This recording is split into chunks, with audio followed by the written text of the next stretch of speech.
Hello everyone, আজ তোমাদের সঙ্গে শেয়ার করছি সর্ষে ইলিশ রেসিপি। যার জন্য প্রথমে ইলিশ মাছটাকে খুব ভালো করে আঁশ ছাড়িয়ে পরিষ্কার করে আমি পিস করে নিয়েছি। তারপর কড়াইয়ের মধ্যে নিয়ে নিয়েছি পরিমাণ মতো সর্ষের তেল। তেলটা খুব ভালো করে গরম হয়ে গেলে এর মধ্যে আমি দিয়ে দিয়েছি বেশ কয়েকটা কাঁচা লঙ্কা।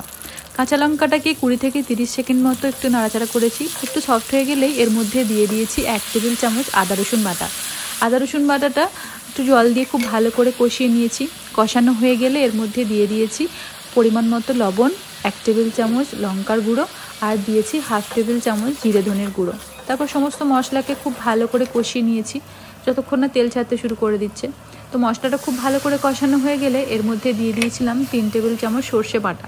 এখানে সর্ষে বাটাটাকে আমি 2 কাপ জল দিয়ে গুলিয়ে ছেঁকে তারপর সেই জলটাকে ব্যবহার করেছি। তারপর সব কিছুকে খুব ভালো করে মিশিয়ে নিয়ে এটাকে ঢাকনা দিয়ে ঢেকে দিয়েছিলাম যতক্ষণ না জলটা খুব ভালো মতো ফুটতে শুরু করছে।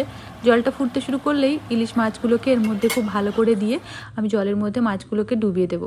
তারপর আবারও এটাকে ঢাকনা দিয়ে ঢেকে প্রায় 15 থেকে 20 মিনিট মতো রান্না করব মিডিয়াম টু লো ফ্লেমে। আর ঢাকনা খুলে মাঝে মধ্যে এটাকে নাড়িয়ে দেবো যাতে করে তলে ধরে না যায়।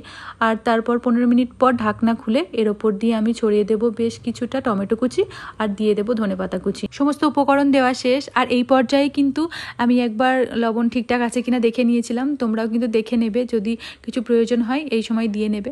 আর তারপর সমস্ত কিছু দেখে নেওয়ার পর আমি এটাকে আবারও ঢাকনা দিয়ে 5 থেকে 7 মিনিট মতো একদম লো ফ্লেমে রান্না করেছিলাম। তারপরে কিন্তু আমার সর্ষে ইলিশ একদম তৈরি হয়ে গেছিলো। আর গরম গরম এটাকে পরিবেশন করে নিয়েছিলাম ভাতের সঙ্গে। আর আজকের এই রেসিপিটা তোমাদেরকে কেমন লাগলো অবশ্যই বাড়িতে ট্রাই করে দেখবে। আর যদি ভালো লেগে থাকে তাহলে অবশ্যই একটা লাইক করে দিও আর কমেন্টে জানাবে কেমন লাগলো তোমাদের আজকের এই রেসিপিটা। দেখা হচ্ছে পরবর্তী কোনো একটা ভিডিওর সঙ্গে। ততক্ষণ সবাই খুব ভালো থাকবে, সুস্থ থাকবে। টাটা।